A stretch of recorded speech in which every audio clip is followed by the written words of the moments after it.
Hello friends, welcome to the Gyan simplify YouTube channel. గత కొన్ని రోజులుగా బంగ్లాదేశ్లో ఇప్పుడు ప్రస్తుతం ఉన్నటువంటి ప్రైమ్ మినిస్టర్ షేక్ హసీనా గారు అవామీ లీగ్ అనే పార్టీ నుండి అయితే రావడం జరిగింది. ఈ గవర్నమెంట్కి అగెన్స్ట్గా అక్కడ ఉన్నటువంటి స్టూడెంట్స్ మరియు అదేవిధంగా ప్రైవేట్ గవర్నమెంట్ సెక్టర్లలో జాబ్ చేస్తున్నటువంటి ఉద్యోగస్తులు, అపోజిషన్ పార్టీ అయినటువంటి బంగ్లాదేశ్ నేషనల్ పార్టీ వీరంతా కలిసి ఇప్పుడున్న ప్రస్తుత గవర్నమెంట్కి అగెన్స్ట్గా ప్రొటెస్ట్ అయితే చేయడం జరుగుతుంది. ఈ ప్రొటెస్ట్లో ముఖ్య కారణంగా మనం చూసుకున్నట్టయితే ఒకప్పుడు ప్రవేశపెట్టినటువంటి జాబ్ రిజర్వేషన్ అని చెప్పుకోవచ్చు. ఎందుకంటే ఈ ప్రొటెస్ట్లో కీలకంగా జాబ్ రిజర్వేషన్కి సంబంధించి మాట్లాడడం జరుగుతుంది. ఇకపోతే రిజర్వేషన్ గురించి తెలుసుకున్నట్టయితే The violent student protest in Bangladesh against the controversial job quota system. The violent student protest in Bangladesh against the controversial quota system. ఈ ప్రొటెస్ట్లో భాగంగా 200కు దగ్గరగా ప్రాణాలు అయితే పోవడం జరిగింది. ఇందులో స్టూడెంట్స్ అదేవిధంగా మరియు అపోజిషన్ పార్టీకి సంబంధించిన కార్యకర్తలు మరెందరో ప్రైవేట్ సెక్టర్ ఉద్యోగస్తుల ప్రాణాలు కూడా ఇందులో పోవడం అయితే జరిగింది, గాయాల పాలయ్యారు. ఇప్పుడున్నటువంటి ప్రైమ్ మినిస్టర్ షేక్ హసీనా గారు గత 15 సంవత్సరాలుగా బ్యాక్ టు బ్యాక్ అయితే విన్ అవ్వడం జరుగుతుంది. ఈవిడ గవర్నమెంటే అవామీ లీగ్ గవర్నమెంట్ అయితే ఫామ్ చేయడం జరుగుతుంది బంగ్లాదేశ్లో. కానీ ఈ ప్రొటెస్ట్కి సంబంధించి హైకోర్టు తీసుకున్నటువంటి ఒక డెసిషనే మెయిన్ కారణంగా చెప్పుకోవచ్చు. లాస్ట్ మంత్ అంటే 5th జూన్ 2024లో రీఇంట్రడ్యూస్ చేసినటువంటి ఓల్డ్ కోటా సిస్టమ్. ఈ ఓల్డ్ కోటా అనేది జాబ్లో ఇచ్చే రిజర్వేషన్ అండి. ఇక్కడ చూసుకున్నట్టయితే 56% రిజర్వేషన్ని గవర్నమెంట్ జాబ్స్కి అయితే కేటాయించడం జరిగింది. మిగతా 44% మాత్రమే ఓపెన్ కేటగిరీలో ఉంచడం అయితే జరిగింది. ఇదే ఈ ప్రొటెస్ట్కి ముఖ్య కారణంగా చెప్పుకోవచ్చు.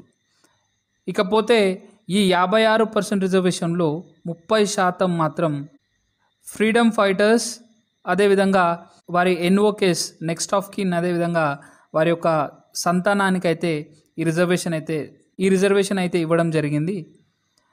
అది కాక 10% ఉమెన్ రిజర్వేషన్, మరో 10% ఎకనామికల్లీ వీకర్ సెక్షన్స్, అదే వెనుకబడిన తరగతులకు సంబంధించి, మరియు 1% రిజర్వేషన్ అయితే ఫిజికల్లీ హ్యాండిక్యాప్స్కి ఇవ్వడం అయితే జరిగింది. ఈ ప్రొటెస్ట్లో ఎప్పుడైతే అపోజిషన్ పార్టీ అయినటువంటి బంగ్లాదేశ్ నేషనల్ పార్టీకి సంబంధించిన కార్యకర్తలు పాల్గొన్నారో ఇప్పుడున్నటువంటి షేక్ హసీనా గారు ప్రొటెస్టర్స్ని రజాకార్స్ అని పిలవడం అయితే జరిగింది. ఈవిడ రజాకార్స్ అని ఎందుకు అనడం జరిగిందంటే, ఎప్పుడైతే 1971లో బంగ్లాదేశ్ ఏర్పడిందో, ఆ బంగ్లాదేశ్ ఏర్పడే ముందు ఈస్ట్ పాకిస్తాన్లో 2 గ్రూప్స్ అయితే ఉండేటివి. అప్పుడు ఒకటి రజాకార్స్ అని, మరొకటి ముక్తి బాహిని. ఈ ముక్తి బాహిని అనేది బంగ్లాదేశ్ లిబరేషన్ కోసం అయితే ఫైట్ చేయడం జరిగింది వెస్ట్ పాకిస్తాన్తో. అదేవిధంగా ఈ రజాకార్స్ అనేవారు 50,000కు పైగా ఈ ఈస్ట్ పాకిస్తాన్లో ఉంటూ వెస్ట్ పాకిస్తాన్కి సపోర్ట్ చేస్తూ, వెస్ట్ పాకిస్తాన్ ఆర్మీకి హెల్ప్ చేస్తూ ఎంతోమంది ప్రాణాలు తీయడంతో పాటు అక్కడ ఉన్నటువంటి లోకల్స్ని చాలా వరకు ఇబ్బంది పెట్టడం అయితే జరిగింది. ఇప్పుడున్నటువంటి పాకిస్తాన్కి హెల్ప్ చేసిన వారిని రజాకార్స్ అని పిలవడం జరుగుతుంది. అదేవిధంగా ఎవరైతే బంగ్లాదేశ్ గవర్నమెంట్కి అగెన్స్ట్గా ఉంటారో వారిని రజాకార్స్ అనే పేరుతో పిలవడం అయితే జరుగుతుంది. ఈ రిజర్వేషన్ బిల్ అనేది మన భారతదేశంలో చూసుకున్నట్టయితే అనాది కాలం నుండి వెనుకబడిన జాతుల వారికి ఈ రిజర్వేషన్ అయితే కేటాయించడం జరిగింది. అందులో ముఖ్యంగా ఓబీసీస్, అదర్ బ్యాక్వర్డ్ క్లాసెస్కి 27%, ఎస్సీస్కి సంబంధించి 15%, ఎస్టీస్కి సంబంధించి 7.5%, ఈడబ్ల్యూఎస్ ఎకనామికల్లీ వీకర్ సెక్షన్స్కి సంబంధించి 10%. ఈ ఎకనామికల్లీ వీకర్ సెక్షన్ రిజర్వేషన్ అనేది 2019లో అప్పుడున్నటువంటి ప్రెసిడెంట్ గారి ద్వారా ఈ రిజర్వేషన్ అయితే ఇవ్వడం జరిగింది. ఈ రిజర్వేషన్లో ఎవరి సంవత్సరపు ఆదాయం 8 లక్షల కంటే తక్కువగా ఉంటుందో ఆ కుటుంబానికి సంబంధించిన వ్యక్తులకి ఈ 10% రిజర్వేషన్ అయితే లభించే విధంగా ఈ రిజర్వేషన్ అయితే ప్రవేశపెట్టడం జరిగింది. అదేవిధంగా 4% ఎవరైతే ఫిజికల్లీ హ్యాండిక్యాప్డ్ ఉంటారో వాళ్ళకి సంబంధించి ఈ 4% రిజర్వేషన్ అయితే ఇవ్వడం జరిగింది. ఈడబ్ల్యూఎస్ ఎప్పుడైతే ఇంప్లిమెంట్ చేయకముందు మన ఇండియాలో రిజర్వేషన్ మొత్తం 49.5గా ఉండేది. ఇప్పుడు 49 కాస్త 59.5గా మారింది. ఇకపోతే ఈ బంగ్లాదేశ్లో ప్రొటెస్ట్ చేస్తున్న వారు ఈ రిజర్వేషనే కాకుండా మరెన్నో అలిగేషన్స్ అయితే ఇప్పుడున్న ప్రస్తుత గవర్నమెంట్ మీద అయితే వేయడం జరిగింది. ఇప్పుడున్నటువంటి ప్రస్తుత ప్రైమ్ మినిస్టర్ షేక్ హసీనా గారికి సంబంధించి అవామీ లీగ్ పర్సనల్ ఎవరైతే ఉన్నారో, కార్యకర్తలు ఎవరైతే ఉన్నారో వారు ప్రొటెస్టర్స్పై పోలీసులు పారామిలిటరీ ఫోర్సెస్తో కలిసి ప్రొటెస్టర్స్ని అయితే కొట్టడం మరియు చంపడం అయితే జరిగిందని వీళ్ళు ఇప్పుడున్న ప్రస్తుత గవర్నమెంట్పై అలిగేషన్స్ అయితే వేయడం జరిగింది. అదే కాకుండా వీళ్ళ ప్రొటెస్ట్కి ముఖ్య ఉద్దేశంగా ఇక్కడ 30% ఉన్నటువంటి ఫ్రీడమ్ ఫైటర్స్ మరియు వారి భావితరాలకు ఇచ్చిన ఈ రిజర్వేషన్ని 5% వరకు తగ్గించాలని, అదేవిధంగా మిగతా ఇతర రిజర్వేషన్స్ని 2% వరకు తగ్గించాలని, మిగిలిన 93% రిజర్వేషన్ని అందరికీ ఓపెన్ రిజర్వేషన్ పెట్టాలని చెప్పేసి ఈ ప్రొటెస్ట్ యొక్క ముఖ్య ఉద్దేశంగా ప్రొటెస్టర్స్ అయితే చెప్పడం జరిగింది. ఇప్పుడు బంగ్లాదేశ్లో 56% అనేది రిజర్వేషన్ కేటాయించారు. అందులో మరియు 44% ఓన్లీ ఓపెన్ కేటగిరీ కింద అయితే ఇవ్వడం జరిగింది. ఇకపోతే రిజర్వేషన్ టైం లైన్ చూసుకున్నట్టయితే the reservation introduced in 1972 under Sheikh Mujibur Rahman. ఈ షేక్ ముజిబుర్ రెహమాన్ ఇప్పుడున్నటువంటి షేక్ హసీనా గారి తండ్రి అండి.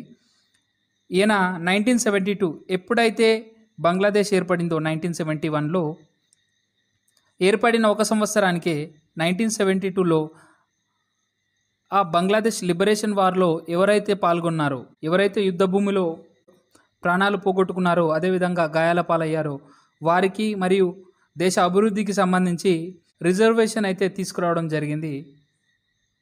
అది 1972లో ఇంప్లిమెంట్ చేయడం అయితే జరిగింది. దాని తర్వాత బీపీఎస్సీ అంటే ఇప్పుడు మన దగ్గర ఉన్నటువంటి UPSC related. Bangladesh public service కమిషన్కి సంబంధించిన కొంతమంది స్టూడెంట్స్ హైకోర్టులో కేసు అయితే ఫైల్ చేయడం జరిగింది ఈ యొక్క రిజర్వేషన్కి సంబంధించి. హైకోర్టులో 2018లో ఈ రిజర్వేషన్కి సంబంధించి కేసు అయితే నమోదు చేయడం జరిగింది. అలా నమోదు చేసిన తర్వాత 2018లోనే క్లాస్ 1 మరియు క్లాస్ 2 గవర్నమెంట్ జాబ్కి సంబంధించి ఈ 56% రిజర్వేషన్ అయితే తొలగించడం అయితే జరిగింది. ఆ విధంగా తొలగించిన రిజర్వేషన్ని 2021 సంవత్సరంలో 7 ఫ్రీడమ్ ఫైటర్స్ సంతానానికి చెందిన వ్యక్తులు మరోసారి హైకోర్టులో కేసు అయితే నమోదు చేశారు. ఆ కేసుకి సంబంధించి ఫైనల్లీ 2018 సంవత్సరంలో విడుదల చేసినటువంటి ఏదైతే సర్క్యులర్ ఉందో గవర్నమెంట్ జాబ్స్ అయినటువంటి క్లాస్ 1 అండ్ 2కి సంబంధించి రిజర్వేషన్ని డిస్మిస్ చేసి పాత రిజర్వేషన్ అయితే రీఇంట్రడ్యూస్ అయితే చేయడం జరిగింది. ఇలా చేయడం ద్వారానే ఇప్పుడు మనం ఈ ప్రొటెస్ట్ అనేది పెద్ద ఎత్తులో ఈ బంగ్లాదేశ్లో అనేక హింసలకు అయితే దారి తీయడం జరుగుతుంది. ఈ రిజర్వేషన్ బిల్ రావడానికి ముఖ్య కారణాలు చూసినట్టయితే ఇందులో ముఖ్యంగా బంగ్లాదేశ్ ఫార్మేషన్ హిస్టరీ చూసుకున్నట్టయితే 1948 నుంచి 1971 వరకు ఇప్పుడు పిలువబడుతున్న బంగ్లాదేశ్ అనేది ఈస్ట్ పాకిస్తాన్గా పిలువబడేది. 1947లో ఇండియా మరియు పాకిస్తాన్లు విడిపోయినప్పుడు పాకిస్తాన్ అనేది 2 భాగాలుగా విభజించబడింది, 2 భాగాలుగా విడిపోయింది. ఒకటి వెస్ట్ పాకిస్తాన్, మరొకటి ఈస్టర్న్ పాకిస్తానే ఇప్పుడు ఉన్నటువంటి బంగ్లాదేశ్. ఇప్పుడు 1948 నుంచి 71 వరకు జరిగిన సంఘటనలను ఇప్పుడు బంగ్లాదేశ్ ఫార్మేషన్కి సంబంధించి కొన్ని సంఘటనలు చూసినట్టయితే అవి 1948 నుంచి 1971 వరకు ఉన్న మధ్యకాలంలో ఈ బంగ్లాదేశ్ ఫార్మేషన్ అవ్వడానికైతే కారణంగా చెప్పుకోవచ్చు. అందులో ముఖ్యంగా లాంగ్వేజ్ డిస్క్రిమినేషన్. ఇక్కడ బంగ్లాదేశ్లో నివసిస్తున్నటువంటి అంటే అప్పటి ఈస్ట్ పాకిస్తాన్లో నివసించే ప్రజలలో 90% వరకు బెంగాలీ లాంగ్వేజ్కు సంబంధించిన వారు, మిగతా 10% అదర్ లాంగ్వేజెస్కి సంబంధించిన వారైతే నివసించేవారు. అయినా కూడా ఆ సమయంలో ఉర్దూ లాంగ్వేజ్ని ఫోర్స్ఫుల్లీ ఇంప్లిమెంట్ అయితే చేయడం జరిగింది ఒక అఫీషియల్ లాంగ్వేజ్గా ఈ బంగ్లాదేశ్లో. అదేవిధంగా ఎకనామికల్ డిస్క్రిమినేషన్ చూసినట్టయితే ఈ ఈస్ట్ పాకిస్తాన్లో ఎంత మనీ అయితే జనరేట్ అవుతుందో ఆ మనీకి సంబంధించి రిసీవింగ్స్ అయితే వెస్ట్ పాకిస్తాన్ నుంచి. ఈస్ట్ పాకిస్తాన్లో పొలిటికల్ డిస్క్రిమినేషన్ కూడా చేయబడింది. అది ముఖ్యంగా 1970లో జనరల్ ఎలక్షన్స్లో మనకు చూసుకోవడానికి దొరుకుతుంది. 1970లో చేపట్టినటువంటి జనరల్ ఎలక్షన్స్లో 313 సీట్స్ కోసమై జనరల్ ఎలక్షన్స్ అయితే కండక్ట్ చేయడం జరిగింది. ఆ ఎలక్షన్ రిజల్ట్ చూసినట్టయితే 138 సీట్లు వెస్ట్ పాకిస్తాన్కి, అదేవిధంగా 162 సీట్లు ఈస్ట్ పాకిస్తాన్లో పోటీ చేయడం జరిగింది. అందులో 130లో వెస్ట్ పాకిస్తాన్లో అనేక పార్టీలు పోటీ చేయడం జరిగింది.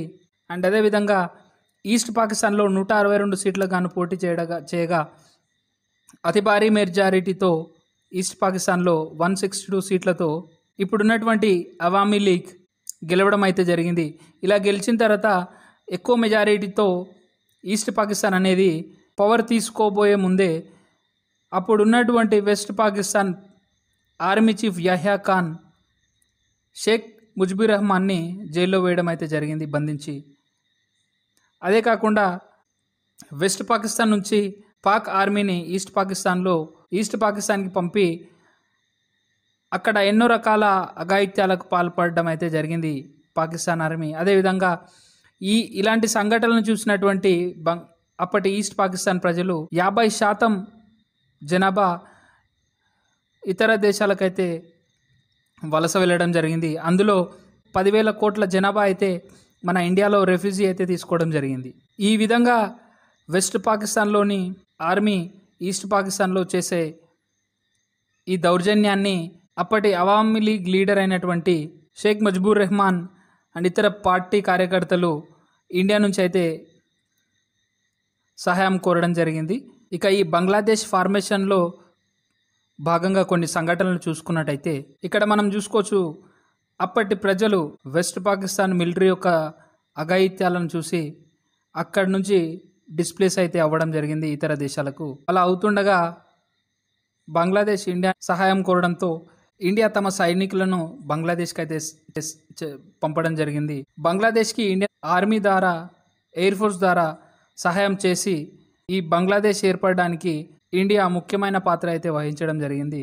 ఈ విధంగా 26 మార్చ్ 1971లో అవామీ లీగ్ అనేది గవర్నమెంట్ ఫామ్ చేయడం జరిగింది. ఈ విధంగా యుద్ధ అనంతరం ఇండియన్ ఆర్మీ పాకిస్తాన్ ఆర్మీకి సంబంధించి 90,000 సైనికులను అయితే బంధించడం జరిగింది. దానికి సంబంధించి పాకిస్తాన్ ఆర్మీ లొంగిపోయిన తర్వాత ఈ 90,000 సైనికులను అయితే విడుదల చేయడం అయితే జరిగింది ఒక అగ్రిమెంట్ ద్వారా. దాని తర్వాత బంగ్లాదేశ్లో అవామీ లీగ్ గవర్నమెంట్ అయితే స్థాపించడం జరిగింది. అప్పటి నుండి ఇప్పటి వరకు అవామీ లీగ్ అనేది మెజారిటీగా పరిపాలించడం అయితే జరిగింది. ఈ విధంగా ఇండియా అతి సన్నిహితమైన దేశంగా బంగ్లాదేశ్ ఏర్పడడం అయితే జరిగింది. ఈ విధంగా అప్పుడున్నటువంటి వెస్ట్ పాకిస్తాన్ని మనం ఇప్పుడు పాకిస్తాన్ అని పిలుస్తున్నాం. అదేవిధంగా ఈస్ట్ పాకిస్తాన్ని బంగ్లాదేశ్ అని పిలుస్తున్నాం. ఈ విభజనలో భారతదేశం అనేది కీలక పాత్ర అనేది వహించింది. దీనికి అనుగుణంగా మన బంగ్లాదేశ్ అనేది ఏర్పడడం అయితే జరిగింది. ఫ్రెండ్స్, మీకు ఈ వీడియో ఇన్ఫర్మేటివ్గా అనిపిస్తే please do subscribe and hit the bell icon button. Share with your friends. ఈ ఇష్యూకు సంబంధించి మీరు ఏమనుకుంటున్నారనేది కింద కామెంట్ బాక్స్లో తెలియజేయండి.